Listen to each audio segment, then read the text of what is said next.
Let's get started. My name is Sarah Stevenson, and I'm very proud to say I'm the new executive director at Friends of the Wissahickon.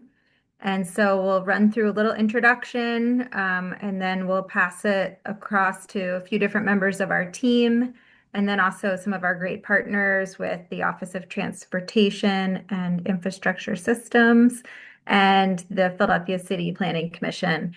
And then we'll walk through some of the upcoming capital projects for this year. Go ahead to the next slide, please.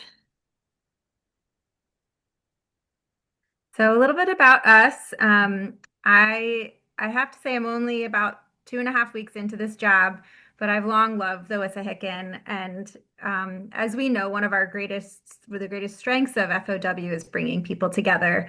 So whether it's going to the park and enjoying it with friends or volunteering your time, as over 1,400 of you do, or attending a walk, a talk, or an event like tonight, which unfortunately we had to do on Zoom. But each of these moments gives us a chance to really connect our community and helps everyone enjoy this park safely and accessibly and across every single season, even in the depth of winter and snow.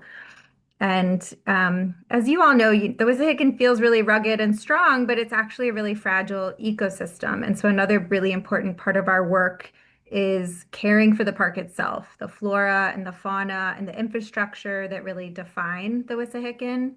And so that looks like planting native plants, removing invasives with the help of many, I'm sure, who are on the call tonight, monitoring the water quality, supporting a robust ecosystem, and reinforcing and rerouting trails to withstand the millions of footprints and footsteps that pass through each year. And, I can of this work is invisible. And now that I'm here on the staff, I can really see, you may notice that this trail is really smooth or the steps are really inviting, but not all the studies and the planning and the careful tracking that goes into them. And so it's important to know that every turn and path is intentional. And that's really what drives the work at FOW. And it's all designed to enhance the visitor experience. And so it's been really fun for me to peek behind the curtain a little these past few weeks and understand how it all happens. Go ahead to the next slide, please.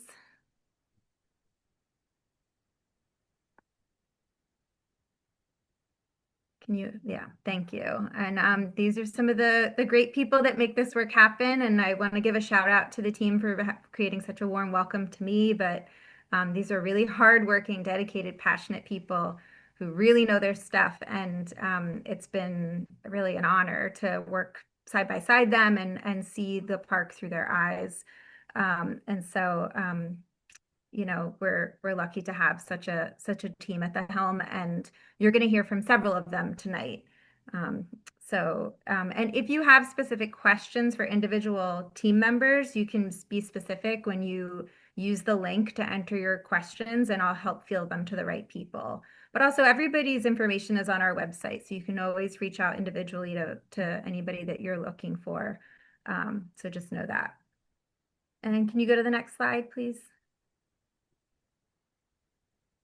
So underpinning all of our work are real strategy. And what you see here, we have the strategic plan that's guiding our long-term goals for the previous 5 years. We're wrapping up this year our strategic plan for 2026. The ecological land management plan that's really looking at by each area of the park, what's our flora, our fauna, our habitat concerns and plannings. The sustainable trail initiative, which I've been able to read new in the job. It's just incredible. You're really thinking about it's not just the trail, it's everything around the trail. It's how that trail is going to last, into the future. It's thinking about every type of user, every type of recreation, every season, every ability, and the sustainability of kind of the infrastructure of the park. And none of the work is possible without the important partnerships that FOW has with Parks and Rec and the Water Department and many others. And underpinning all of this is the visitor. It's really that sense that you belong here. And, FOW is focused on the diversity of our visitors, equity and access to the park. Are we being inclusive? Are we making sure that when we're thinking of those paths, we're thinking of all types of users? thinking about justice and also that great sense of welcome, making sure that everybody knows that they're a part of this place. And so, it's this is a team effort, and I wish I could see those of you on the call. It's a little funny to not be able to actually see your faces on Zoom, but I know many of you are here because you give your time, your effort, your dollars, your interest to the park. And so it's really thanks to you, our team, our board, and our many volunteers and friends and generous donations from you as well that support all the work that goes into making sure that the Wissahickon is thriving and something we can enjoy today, but also something that will be lasting and a forever space for future generations. So I'm just really honored to be here and happy to answer any questions that you have for me, but we're going to hold questions until the end, but I'll now pass the mic to Shawn Green, who can kick us off. And we have a lot to cover, so hopefully we'll get through it and be able to answer your questions as well. So thank you. Thank you, Sarah, and good evening, everyone. I'm always so honored that I get to be the one to report on the accomplishments of our amazing volunteers. And 2025 was yet another big year. Oh, it looks like we're missing a photo from that slide. I don't know what happened to it, but it was another big year thanks to the dedication and hard work from our volunteer community. This is usually the point in the presentation I ask the audience who has volunteered with us last year, but since I can't see your beautiful faces, I'm going to assume we have lots and lots of volunteers watching tonight. So thank you very much for coming out and helping us to make the Wissahickon a much better space. Here are some big dazzling numbers from last year. We had over 1,400 individual volunteers completing over 19,000 volunteer hours. They worked these hours in many different ways, primarily at our 200 volunteer service days. This includes 11 corporate groups, which are companies that come out to work in the field and contribute to FOW financially, which is amazing. This also includes 75 days run by David Bauer and his crew of dedicated regulars on Sundays and Wednesdays. So if you're part of that crew, thank you. And volunteers removed over 16 tons of litter from the Wissahickon watershed last year. And among the many accomplishments from last year, I'd like to zero in on a few in particular. Next slide, please. Um, For trail work, we removed 91 down trees from trails, from the natural surface trails, I should say. Big shout out to field staff members Varian and John, who did a lot of that heavy lifting, sometimes literally. We improved 42 miles of the trail system. Much of this was done by our volunteer crew leaders through our Zone Steward program, in which small groups of these volunteers steward, assess, and report problems within sections of the park for the entire year. We're now going into our fifth year with this initiative, and we're very excited to see a lot of big growth this year. We made two reroutes to trails last year. First up was in Houston Meadow, where we closed down a horribly gullied section of trail. There's a good chance you probably have hiked this new section of trail and didn't even know you were on a new section of trail. We also made an emergency reroute on the White Trail at Livesey Lane. If you're familiar with that area, you know there was some pretty intense storm damage that has eaten away at that trailhead. We also replaced the decking on a footbridge on the Yellow Trail, thanks again to the crew leaders. And then on the habitat side, we removed over 350,000 square feet of invasive vegetation. That's over 8 acres. Um, and the flip side of that, we also planted 550 native trees and shrubs at several different restoration sites, including north of the Red Covered Bridge, the Yellow Trail near Kitchens Lane, Hermitage Mansion, and Houston Meadow. And moving on to structures and engagement, I want to give a big shout out to our volunteer structures crew who work with us every Tuesday morning to complete improvement projects in the park, or at least they will once the snow and ice recede. I look forward to seeing them again. These are folks that steward our many benches and picnic tables and fences and signs. Last year, they repaired over 300 benches and replaced over 400 fence rails. But in addition to all of that, they also made repairs to the Valley Green Inn snack bar pergola that was damaged when a large tree came down in that area.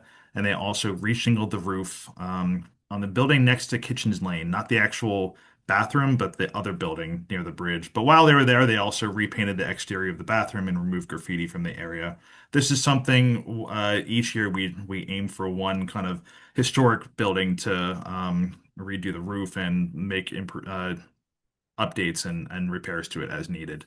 And then on the engagement side of things, much of our annual outreach and education with park users and field trips is through our volunteer trail ambassadors. And last year, they completed 61 guided walks and talks, over 230 outreach shifts, which include tabling and hiking shifts, and helped us out at 28 different special events, some of which were outside of the Wissahickon.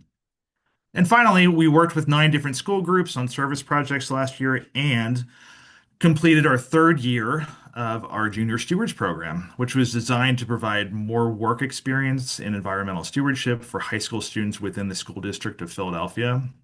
And last year in this program, we had 4 interns for the 2024 to 2025 school year. We had 5 interns for a week-long summer experience, and we currently have 3 students joining us for the current school year. It's been a great experience over the past couple of years for us to educate and work with youth on a more regular basis. And this year, we're planning on an alternate spring break experience as well as a new 6-week summer program. So we have a lot of big things planned for 2026, which brings me to some of our upcoming volunteer projects. First up is our usual business. These are things we do each and every year. So we'll be cleaning out stormwater infrastructure park-wide, just has to be done. Litter removal once the snow melts and we can find it all. Weeding planting sites because every restoration site needs to be maintained regularly for many years to ensure that it bounces back and grows. And then, of course, trail work, including corridor, sightline clearing, tread work, improving drainage on our unique and rugged trail system. But some new projects this year include 3 trail improvement areas that we have lined up. One is rerouting the Yellow Trail on the north side of Wises Mill Road. If you're familiar, it's a pretty steep, eroding, and often muddy section of trail. We also plan to do some work on the trails in Andorra Meadow, particularly on the side that's closest to Northwestern Avenue. There is a lot of gullying from road runoff there. And we plan to be regrading and improving drainage on the connector trail that leads from the Upper Valley Green lot down to the new Lead-Away pedestrian bridge. And then we have 3 main habitat restoration sites coming up this year uphill from the red covered bridge on the Forbidden Drive side, which is what I've nicknamed the Vine Jungle. So I'm excited to go and tackle that. That's going to take quite a few years, I think, of pecking away at that. We'll be doing some restoration work around the Hermitage Mansion and then the slopes near Kitchens Lane and Forbidden Drive. So consider this your invitation to join us this year. Once the weather returns, we'll have service days on most Tuesday, Wednesday, Thursday, Saturday, and Sunday mornings. And if any of those times don't work for you, you can always plan your own individual cleanup through our Wish Heroes program. You can check our website for details. And if you belong to a corporate group or a school or a different organization or anything else and you want to bring a team out to work with us, please do. You can reach out to us. And you can find all of our contact info on our website. But just a few of our big spring volunteer events to pencil in are starting in April is our Lincoln Drive cleanup. This is tentative, waiting for the road closure confirmation. But if you've never done this before, you should definitely come out and join us once we have it confirmed and the event built. It's so cool to walk on Lincoln Drive without any cars. We have a Earth Day Service Day, our annual creek cleanup that we do in partnership with our upstream partners, Wissahickon Trails. And then, of course, Love Your Park will be in May, and National Trails Day, which is when we plan to begin that work on the Yellow Trail by Wises Mill. So I wish I could see you all now, but I know I'll be seeing you all in the park this year. So I look forward to that, and I hope we have another great year. And but right now, I'm going to be passing things over to Jacob Elliott from the Office of Transportation and Infrastructure Systems. Good evening, everybody. I know for one, I'll be at the Lincoln Drive cleanup because it's a wonderful time. My name is Jacob Elliott. I work for the City of Philadelphia's Office of Transportation and Infrastructure Systems. I'm here to talk about the Walnut Lane project. It's a complete streets improvement project.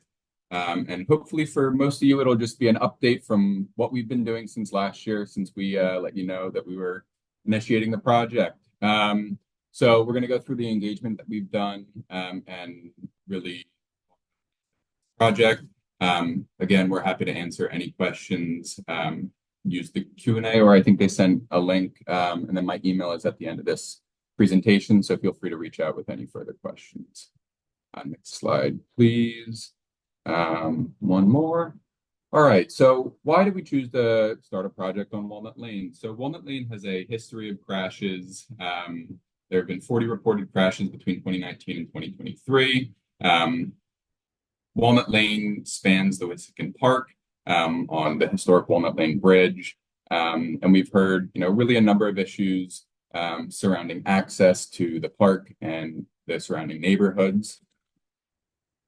Next slide, please. So what we did was we went out into the community. We sent flyers. We had a first public open house, and we were asking people really just to give us a background of what their concerns were surrounding Walnut Lane, what was the number one thing they wanted to see, and we were asking about specific traffic safety countermeasures because our office is really focused on high injury network streets. Those are a subset of streets within the city of Philadelphia that account for 80% of the highest fatality crashes, and part of Walnut Lane is on that. So we really wanted to make sure that the people that use these roads every day had an opportunity to tell us what they thought about the project. Would you go to the next slide, please? So what we heard that there is, a long history of crashes and speeding on this corridor. There's a high frequency bus route that, doesn't have very many stops.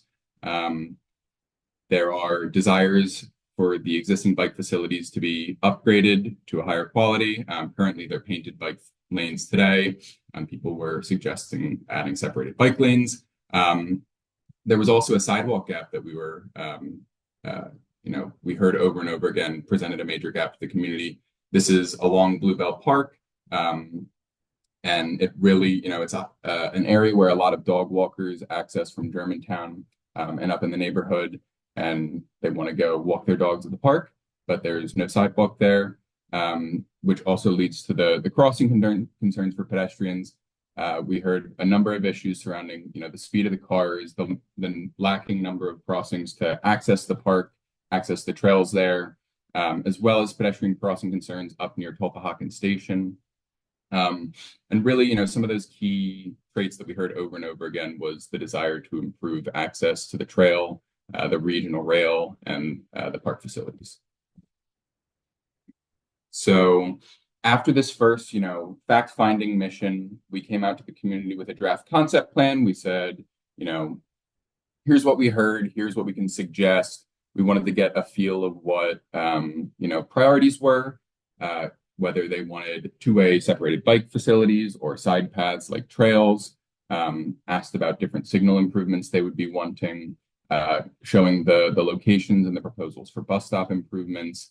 And then again, as we heard, we got a lot of feedback that they really wanted to close that sidewalk gap along Bluebell Park. Next slide, please. So to go a little bit into the design options, the major design on Walnut Lane ended up being a two-way south side separated bike facility with a removal of the median along most of the roadway.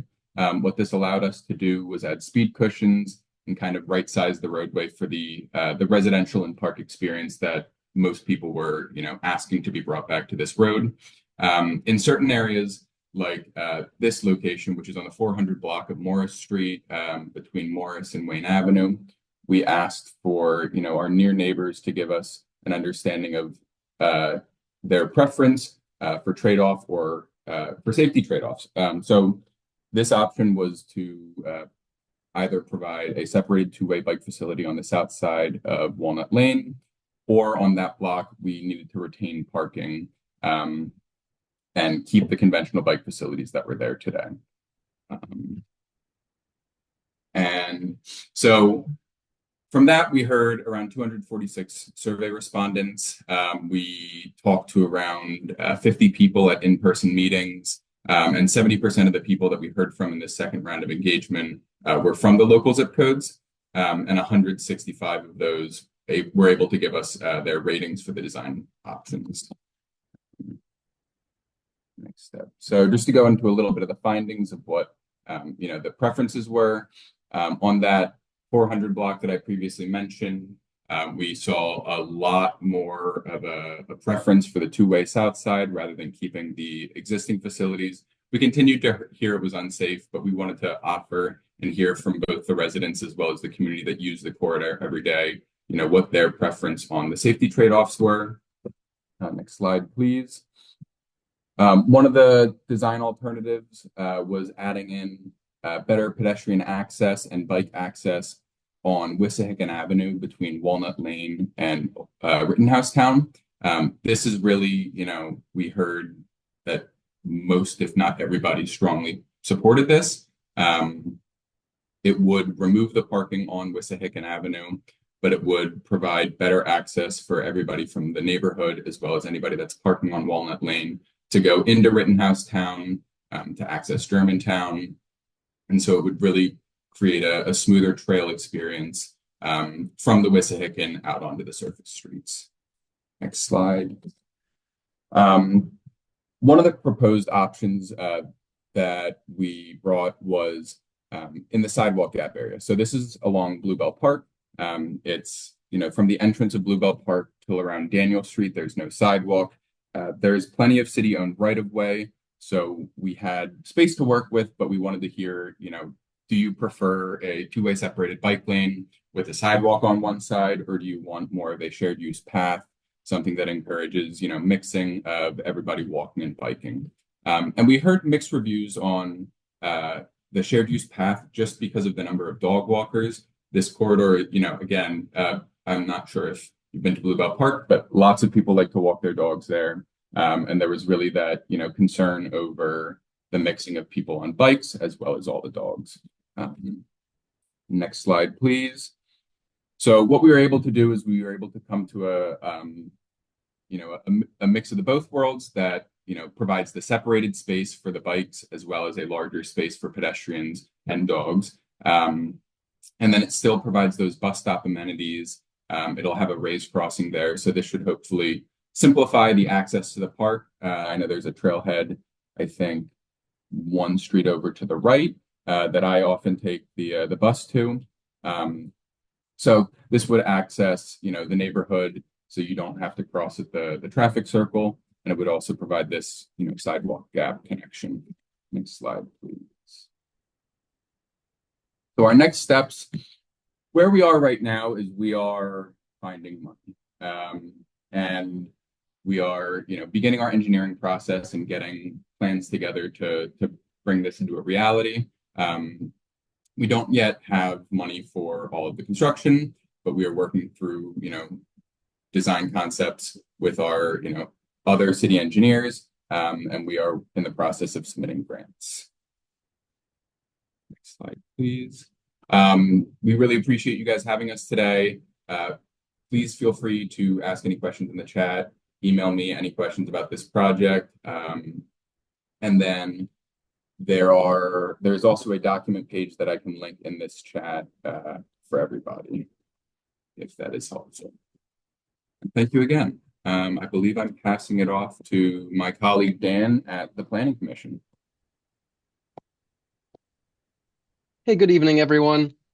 I am dropping in the chat a link to the Philadelphia Trail Master Plan. I'm not sure if it goes to the whole audience or if I'll need a hand propagating it outside of the panelist chat. But again, my name's Dan Powers. I use he and him pronouns. I'm with the Transportation Division of the Philadelphia City Planning Commission, which is part of the Department of Planning and Development. And I wanted to introduce to you and talk a bit about the Philadelphia Trail Master Plan. Philadelphia Trail Plan was originally published in 2013 as a recommendation of Philadelphia's comprehensive plan, Philadelphia 2035. This is going on 12 or 13 years ago. It had a about 75 segments that it recommended for development. Back in 2013, we were thinking things like, wouldn't it be great if there was a trail along the Schuylkill River? Wouldn't it be great if there was a trail along the Delaware River? Things of that nature. And now we've had a lot of great successes through that trail plan, and it's time for us to start to think about how can we connect those trails to each other? How can we connect new people to trails that they might not know exist?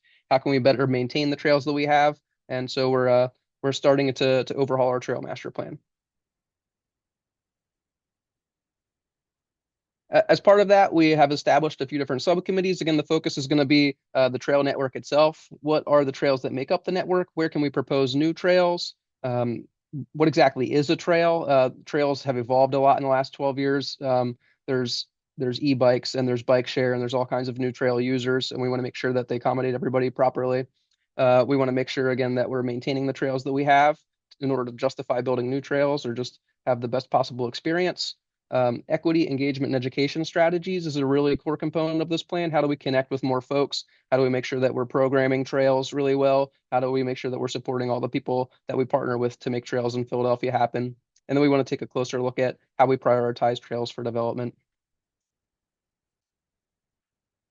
Here's a quick glimpse at our timeline. The trail plan process started about this time last year by convening some steering committees. So just getting folks together to ideate which directions we wanted to go. In the summer, we started initial outreach and stakeholder engagement. So talking with other folks who were in the trail building community around Philadelphia. We're here in the third segment right now, the beginning of 2026. We're starting to formalize our approach to community engagement and have a lot of exciting announcements to come up with in the spring and summer. And as we continue to do that community engagement, we'll draft the plan, review the plan, we'll publish the plan, and hopefully we'll continue to engage and work forward together. Wanted to sort of offer a quick definition of like what trails in Philadelphia means to us. Philadelphia's trail network connects people to resources and destinations across the city. Trails provide safe opportunities for transportation, recreation, and fitness to users of all ages and abilities. Trails are used by people walking, rolling, or using low-speed assisted devices. There's no singular definition for a trail in Philadelphia. It consists of a wide variety of types, from dedicated structures crossing the Schuylkill River Trail, think the Manayunk Bridge Trail, to unpaved paths and wooded parks. And I know you all are familiar with that at Friends of Wissahickon. And every trail brings value to the network.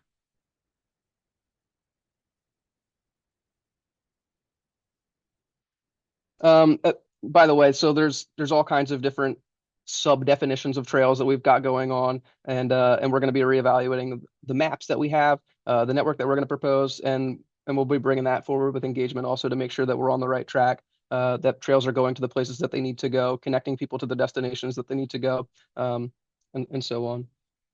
As part of our maintenance approach, we really wanted to take a step back and assess exactly what we have, how we're maintaining it, what resources that we need to maintain it as well as we possibly can. And what we learned is that there are about 260 miles of trails in Philadelphia today. This includes existing multi-path, multi-use trails. It includes existing soft surface or park loop trails, and it also includes future planned trails. So that figure does include like trails that aren't quite built yet, but we know that we are going to need to maintain in the near future. An initial win from the maintenance committee for our trail plan has been to fund a trail maintenance crew, a full-time maintenance crew. This was a grant awarded by the William Penn Foundation for $600,000, and it's going to enable us to stand up a 6-person full-time maintenance crew and a 2-person stewardship team to help us with maintaining trails across the city. Some other things that the maintenance subcommittee is working on is speed limits and e-bikes. We want to make sure that folks are able to use the trails to the best capacity, but we also want to make sure that people feel safe when using the trail, that people are being respectful of one another on the trail. So we're looking at ways to make sure that that's all going well. We're also thinking about how folks can better use 311 to identify when there's trail issues, how we might use help locator signs to do those things, and then we're just sort of identifying various issues that pop up around town.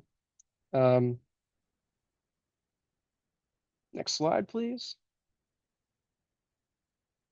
Okay, like I said, equity, engagement, and education is absolutely a core component of our plan. For the network to thrive, it must be safe and accessible to everyone, and we believe that that accessibility begins in the planning process. As a transportation planner, it's important for me to acknowledge that transportation systems have caused harms to many communities around Philadelphia.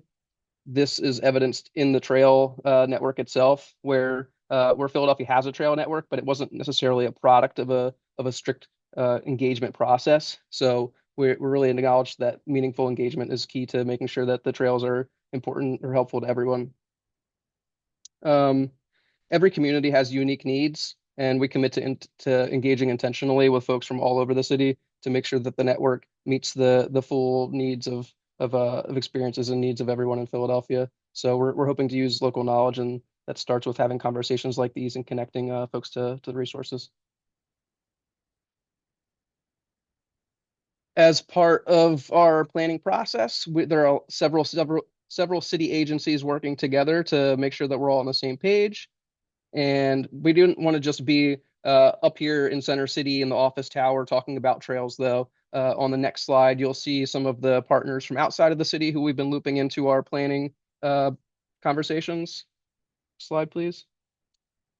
So you might be familiar with some of these organizations: East Coast Greenway, Rails to Trails Conservancy, Bicycle Coalition of Greater Philadelphia, Schuylkill Banks, TTF Watershed, the Circuit Trails. You can see Friends of Wissahickon is here. So yeah, all of these different partners have a really strong perspective of how best to program trails or maintain trails or develop trails or invite new people to trails, and that's really helpful for us also. But again, we didn't want to just have the conversation be people who are engaged in trails already. On the next slide, you can see all the different types of people who we're looking forward to reaching out with and engaging more deeply as this trail planning process unfolds over the course of the next year. So I'm not going to read every one of these, and I don't expect that you all do either. But we really want to make sure that we're talking to folks who in Philadelphia don't even know that trails exist. Make sure that we can invite them to trails. Just generally make more trails more useful to more people and find out exactly what folks really want and need in Philadelphia. A strong part of that outreach and engagement initiative is going to be a community participation.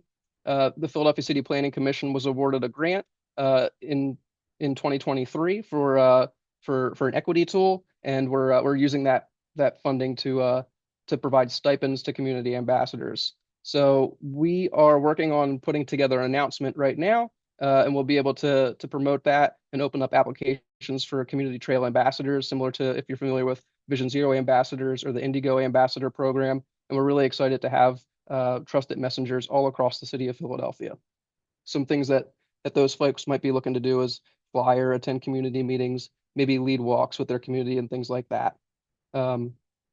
Another important part of our outreach and engagement initiative is a survey.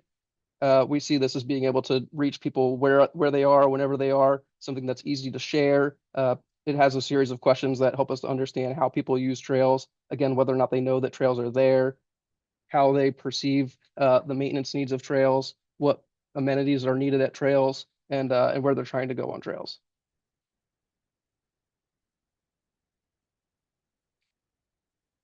We've also heard from some of our partners that we could do a better job having an online presence. So we're trying to establish a phila.gov/trails website right now that would have a compilation of resources. So anybody at any time could go and find more information about who we're working with and what we're building, see where they can get on a trail at, what type of activities they might be able to do on those trails. We also want to make it a little easier to provide feedback, subscribe for updates, maybe get access to the 311 site. And we could also use this for blog posts to announce special occasions or any quarterly updates and things of that nature. And while I'm here, I wanted to also promote some other engagement initiatives that Philadelphia City Planning Commission is doing for the new comprehensive plan, Philadelphia 2050. I just dropped a link in the chat. I hope that one goes out also. There's a youth photo contest right now, so we're hoping to get the perspective of the youth, see what they're seeing, and hopefully reward them with some cool prizes from Blick Arts and some other partners. And on the next slide, you'll see a link to an existing survey. This is the citywide vision. So any thoughts that you have about something that's important to you, whether it ranges from land use to access to groceries, to access to trails or watershed maintenance, anything like that. We'd love to hear your thoughts, and you can fill out that survey in the link that was just dropped in the chat. And that's all I have. I'm open to any questions, and I believe my email's on the next page. It's not, but I'll drop that in the chat.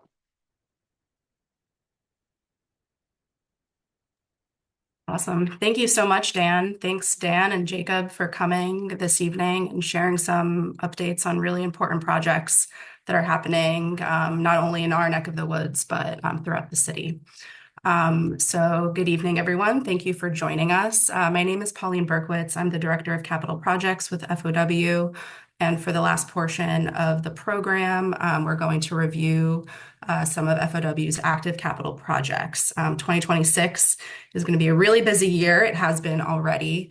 And so tonight, we'll start by reviewing our Germantown Neighborhood Connection project, and then we'll move into discussing the Pachella Gully Restoration and Sedimentation Reduction project, introduce the Stream Bank Resiliency and Flood Study, which will be most active this year, talk about our Andorra Stormwater Management Project, Phase 2, and then provide some status updates on our park-wide wayfinding gap analysis project and our pilot restroom project at Rex Avenue in connection with our restroom facilities master plan.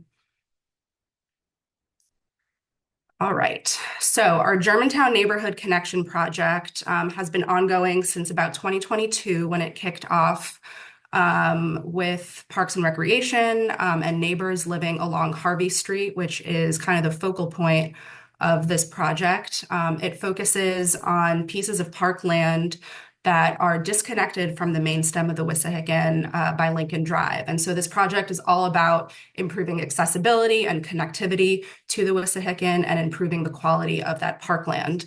And that's being done in all sorts of different ways, from making pedestrian safety infrastructure upgrades to improving the existing trails, improving and restoring the habitat, honoring the history and infrastructure that is already there, as well as making new trails through new trail development on existing parkland. And so this project is, the phase 1 of this project is supported by the Pennsylvania Department of Conservation and Natural Resources, Councilwoman Bass of the 8th District, who represents the project area, the National Recreation and Park Association through their corporate sponsor Sensodyne, the Pennsylvania Department of Community and Economic Development through the local Share Account program, the Garden Club of Philadelphia, the Feet First Philly program through the Clean Air Council, the McLean Contribution Ship, and then finally the William Penn Foundation is funding the first part of phase 2. Next slide, please. So this project is broken up into 2 phases. We've been working on phase 1 for a few years now. We'll be wrapping it up this year. And phase 2 kicked off last fall. But phase 1 really focuses on the piece of parkland that is bounded by Harvey Street, Walnut Lane, Lincoln Drive, and the SEPTA overpass. This is an area where there were existing trails that we've been working to improve. And then really the big piece of phase 1 is the improvement of crumbling sidewalks and a mid-block crosswalk. Next slide. So to focus in a little bit more on phase 1, we have been working for a few years on improving the existing park conditions, working with staff and volunteers to build retaining walls along trails on the hillside to keep them stable, to do reroutes where necessary. Our FOW structures crew built a footbridge that was installed there, and then Premier Masonry came in to restore the historic staircases, and this is one of 3 that exist.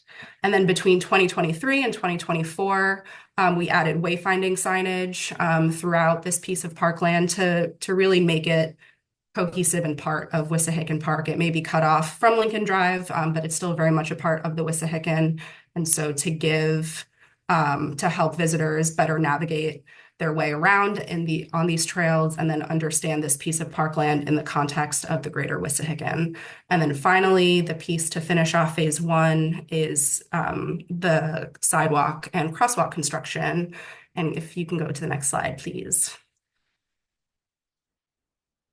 Thank you. So Harvey Street between Lincoln Drive and the Harvey Street trailhead that's called out there on the map, this is going to be where construction will take place this year to upgrade the broken sidewalk that you can see on the photo, and then put in a mid-block crosswalk, which currently doesn't exist. And so this will be to connect the two pieces of parkland that are separated by Harvey Street. And then the Henry Houston statue that's down at the bottom of Harvey Street. It's one of 3 statues in the park and the only statue in the park that has seating built into the design. So we'll be doing some improvements and beautification there to improve accessibility and make it, more of a focal point of the area. And we're excited to be partnering with the Streets Department on this portion of the project, as they will be complementing our efforts here with some traffic calming measures as well. And now to talk about phase 2, I'll kick it over to Lawson Schultz, our Capital Projects Coordinator. Hello, everyone. So phase 2 targets improvements on the parcel of parkland north of Walnut Lane between Lincoln Drive and Morris Street. This area is across the street from all of the phase 1 improvements that Pauline discussed and is direct neighbors to the Four Freedoms House, an older adult apartment building. Phase 2 improvements will include the construction of a new trail, added amenities, and habitat restoration. We're partnering with the Appalachian Mountain Club to develop the trail as an all-persons trail, which means that it will be intentionally designed to accommodate a range of mobility and ability with wide, flat surface, minimal slopes, and multiple rest areas. This will be the first trail designed as an all-persons trail in the Wissahickon, and thus can inform future additional accessibility improvements to other areas of the park. The Appalachian Mountain Club will begin the trail design and mapping this spring, which will prepare us for trail construction in 2027. And as with many other trail projects in the park, it will be constructed with a combination of contractors and the FOW's trained volunteer corps. One of the goals of this project is to ensure that current Germantown residents feel welcome and excited about these improvements and feel a sense of belonging and ownership over the project. That's really where the added amenities comes in. We're engaging in ongoing public participation that includes both keeping people updated about the scope and project of the project, but also having critical face-to-face conversations with folks to understand how they like to recreate, what features and amenities are important to them to make the space enjoyable and accessible. So Paulina and I have had wonderful experiences so far meeting with groups and individuals in Germantown to gather initial feedback, including meeting with neighbors and leaders from about a dozen local organizations, including schools and RCOs. We've also gotten to speak with about 100 other residents through 2 different events that we've tabled at, the Germantown Night Market in November and the Germantown Residents for Economic Alternatives MLK event last week. And then upcoming the next month in February, we'll be hosting a virtual public meeting to share updates about the project. And then later this year, we'll plan to host an in-person community meeting in Germantown to gather more community input and co-design interactive learning infrastructure with residents. So we're really excited to continue the project's momentum, and I'll turn it back over to Pauline to share about our other ongoing projects. Thanks, Lawson. I just want to highlight, some of the work that Jacob shared that Otis is doing really complements a lot of FOW's work on the Germantown project, and it's exciting to see everything come together. So now on to our next project, the Pachella Gully Restoration and Sedimentation Reduction Project. We've presented on this in the past. This is a more traditional stormwater management project that FOW is working on with the water department. And it focuses on an access trail behind Pachella Ball Field, which we have documented and seen a lot of erosion issues on this trail.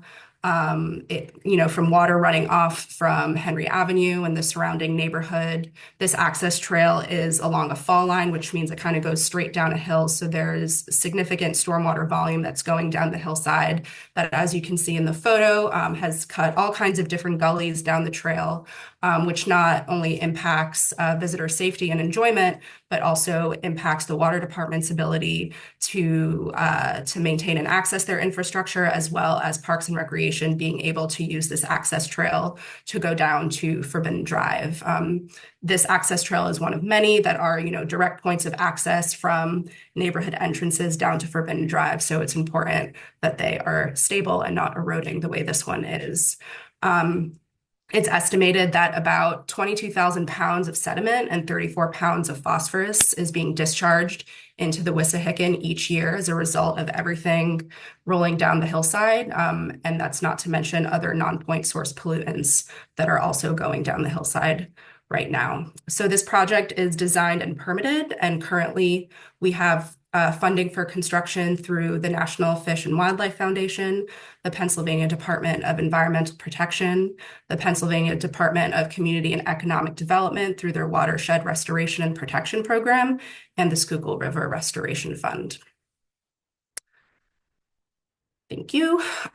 So the goals and project deliverables here are really to stabilize the trail and capture as much stormwater as possible. And that's being done in 3 key ways. So the first is a forested infiltration basin, which really acts as the first line of defense to capture as much stormwater as possible that's running off the hillside. And so these opportunities of infiltration basins to capture water are so few and far between in the Wissahickon. The slopes in the park are very steep. The park is narrow and is dense with trails. So any opportunities we have to create a place for water to come to in this way, we do it. So that's going to be the first part. Then there's going to be a rock line ditch that's going to be built all along the side of the trail. And so this will serve to capture the stormwater that's going down the hillside, so that instead of going on the trail, it's going in this hillside gutter. And then ultimately it will end in a sediment catchment area, which is a space for sediment to settle before all the water goes through a pipe that's under Forbidden Drive and into the creek. And so this project is an environmental restoration project, but will also serve to improve access to the trails in this area. On a nice day, this trail can see, upwards of about 600 visitors a day. So it's important that it be protected. The construction of this project currently hinges on funding. We have a bit of a funding gap that we're working to fill and finding alternative sources of funding. We recently learned that we were not successful on a recent funding request. And so this is a really high priority project to fund. And so if there's anyone on the call that wants to invest in an important project like this one, please reach out to me. But for now, I'll turn it over to the next project that we're presenting, which is our stream bank resiliency and flood study. As I mentioned earlier, this project will be most active this year. It will be commencing in about a month or so. And this project focuses on the whole of Forbidden Drive, as well as 7 other access trails that are called out here on the map. So they exclude Pachella, as Pachella will be rebuilt soon. But these access trails, much like Pachella, are vulnerable to stormwater runoff, to erosion, to a lot of sediment discharge.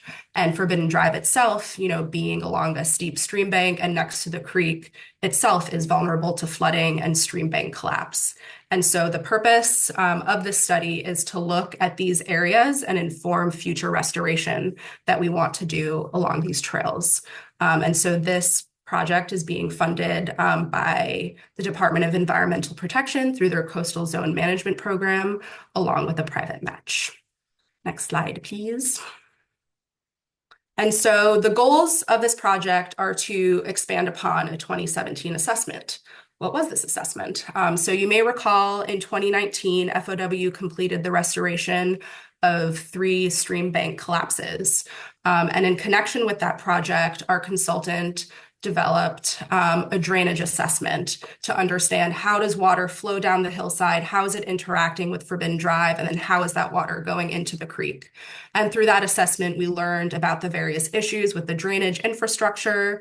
Those are the drains and the pipes that are leading water into the creek, how water is eroding and creating small little gullies along the side of Forbidden Drive. And so the purpose of the study is to take this assessment to the next level and to use the assessment to use information and data that will be ground truth throughout the course of this project, as well as a lot of community engagement through surveys and a couple of public meetings that will also happen in connection with this project to understand, how visitors are interacting with this space. And then all of the data and modeling of how water is flowing through this area, all of that information will come together to produce a report, which will really be used as a playbook for informing future stormwater management projects in the Wissahickon. So this report will identify about 4 to 7 project locations across Forbidden Drive and those 7 access trails, determine what are the restoration recommendations, and then tell us how much it's going to cost. And we're going to use all of that information to be able to request, future grant funds to support future projects in the park. All right, and next, our Andorra Stormwater Management and Sedimentation Reduction Project, Phase 2, builds upon Phase 1. Phase 1 was completed in 2018, which focused on stormwater treatments between the upper lot off of Northwestern Avenue down to the environmental center. If you're familiar with the environmental center, you can see how it kind of sits in a bowl where water is shooting at it from all directions, and it's experienced flooding. And stormwater really was not managed in that area.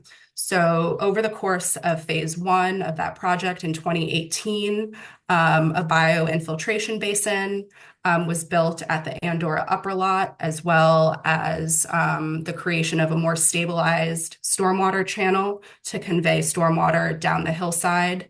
There was also a wetland pond that was created next to the environmental center again to help water slow down. And then that's where the work stopped. And so now we're picking up where Phase 1 left off and are focusing on treating stormwater that's causing issues between the environmental center down to Forbidden Drive. And so the focus of that will be about 440 linear feet of eroding stormwater channel that's along the side of an access trail or access road that is the primary point of access to the environmental center from Forbidden Drive.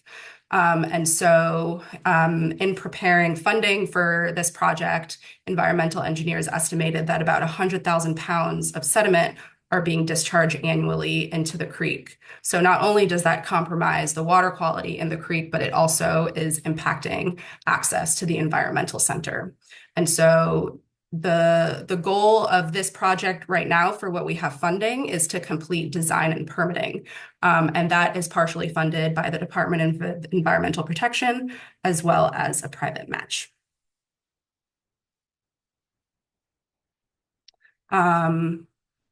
And so just reiterating the goals and project deliverables, you can see in this image the severe damage that stormwater can cause on this access trail. But the purpose is to come out at the end of this with a fully designed and permitted restoration plan that we can use to then get funding for construction. And so that restoration plan will address the issue of that eroding storm channel, and then also address the issue of the water going down that access trail so that we can create lasting and sustainable access to the environmental center. Next slide, please. And finally, just a couple of status updates. Earlier this year, we completed our park-wide wayfinding gap analysis project. This was done with the National Park Service's Rivers, Trails, and Conservation Assistance Program. It was a technical assistance grant where we worked with staff at the National Park Service to evaluate our existing wayfinding and signage plan, which we developed about a decade ago, through the lens of certain areas in the park that might be confusing, where we have seen, some high user conflict, or where there are a number of rogue trails. And so understanding through their lens and their expertise how we can make improvements to our wayfinding.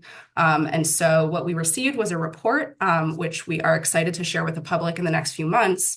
But that really outlines what are the different tasks that FOW can do with staff and volunteers to improve signage, or what are future capital investments that we need to make in the park to improve wayfinding so that people know exactly where and how to get there, and so that everyone can enjoy their park visit safely.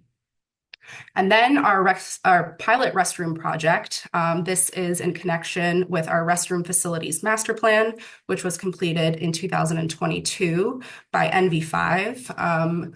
The report outlined a number of potential locations for future restrooms, understanding that, of course, we need more restrooms in the park, but we're kind of constrained on where they can be. And so what we learned from the master plan is that in order to be able to handle the capacity and volume of visitation in these restrooms, we need to have plumbed restrooms.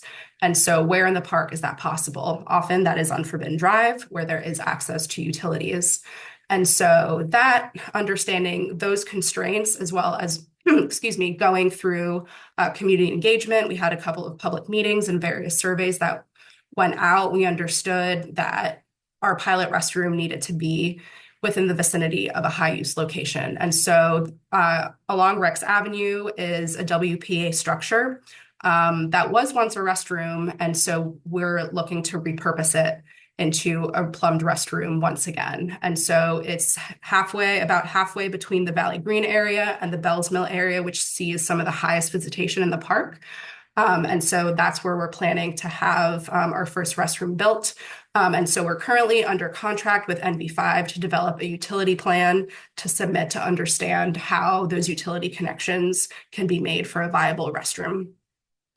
And then finally, if there are any folks on the call who want to bid on an upcoming FOW project, you can follow that link or scan the QR code, and then you'll find a little bit more information about the two projects that are up for bid this year, and that is the construction of the sidewalks and crosswalk on Harvey Street as part of our Germantown project, and then the design and permitting for Andorra Phase 2.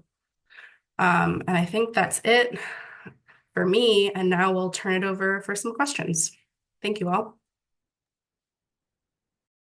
Thanks, everybody. So I've collected 4 questions so far, so please feel free to use that Smart Sheet link if you have any additional questions, but I'll take them in the order received.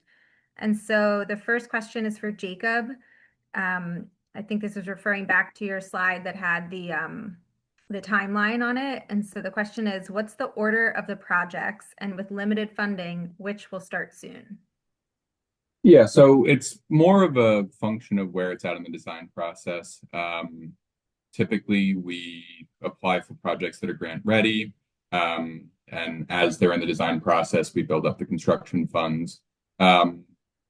So this is probably, limited to a design timeline of a year and a half, 2 years. So this is likely constructed in 3 to 4 years, so long as we, get all funding in hand as possible. Just to give like a little update, this does not come out of any of the city's operating dollars. We still have, all the planned resurfacing, both on the state roads as well as the city roads. I forgot to include earlier, just like a quick update of roads that are probably important to the Wissahickon that are being resurfaced this year. Wissahickon Avenue, from Wise's Mill all the way down to where it connects at Hunting Park is being resurfaced. As well as Ridge Avenue from the city line all the way into East Falls area. Yeah,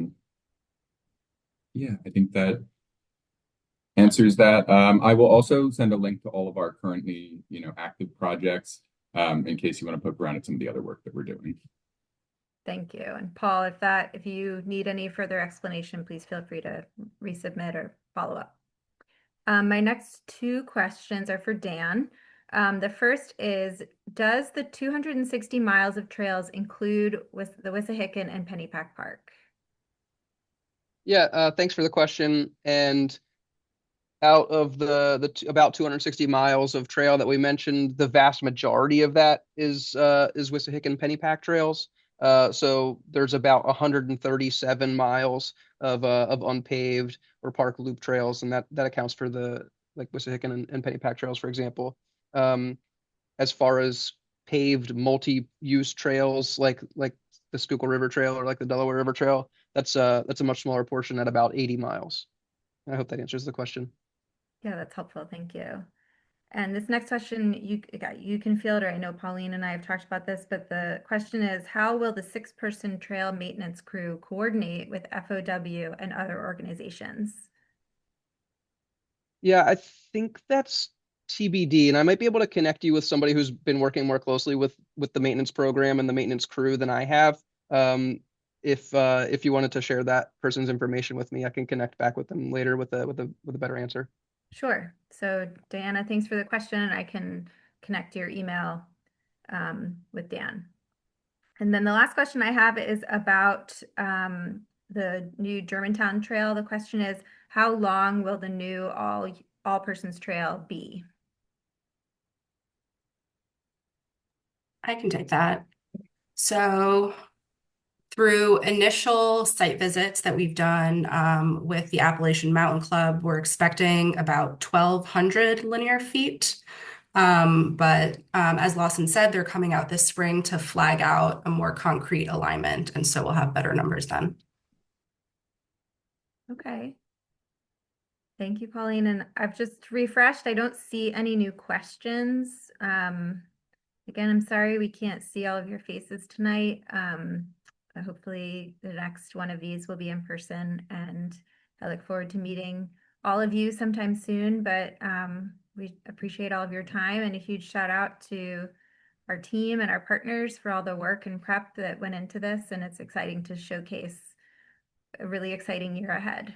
So thank you, everyone.